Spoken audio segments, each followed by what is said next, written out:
സംസ്ഥാനത്തെ പൊതുവിദ്യാലയങ്ങളിൽ പരിഷ്കരിച്ച ഉച്ചഭക്ഷണ മെനു ഇന്നു മുതൽ പ്രാബല്യത്തിൽ വന്നു. ഉച്ചഭക്ഷണത്തിലുള്ള പണവുമായി ബന്ധപ്പെട്ട് അധ്യാപകർക്ക് ആശങ്ക വേണ്ടെന്ന് മന്ത്രി വി ശിവൻകുട്ടി പറഞ്ഞു. മലപ്പുറത്ത് വിപിൻ സി വിജയൻ ചെയ്തു. വിപിൻ, എന്തൊക്കെയാണ് പുതിയ ഭക്ഷണ മെനുകൾ, വിവരങ്ങൾ?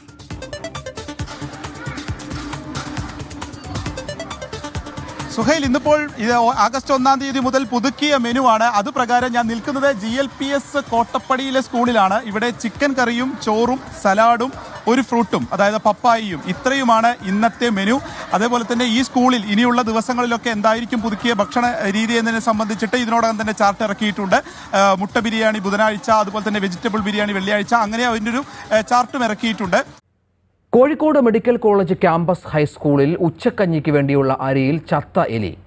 മാവേലി സ്റ്റോറിൽ നിന്ന് കഴിഞ്ഞ ആഴ്ച വാങ്ങിയ അരിയിലാണ് എലിയെ കണ്ടെത്തിയത്. വിശദാംശങ്ങളുമായി CR രാജേഷ് ചേരുന്നു. രാജേഷ്, എപ്പോഴാണ് സംഭവം ഉണ്ടായത്?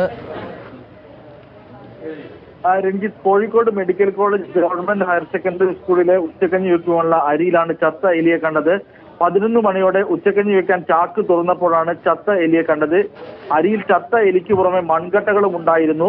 കഴിഞ്ഞ വെള്ളിയാഴ്ച മാവേലി സ്റ്റോറിൽ നിന്ന് വാങ്ങിയതാണ് ഈ അരി എന്നാണ് സ്കൂൾ അധികൃതർ പറയുന്നത്.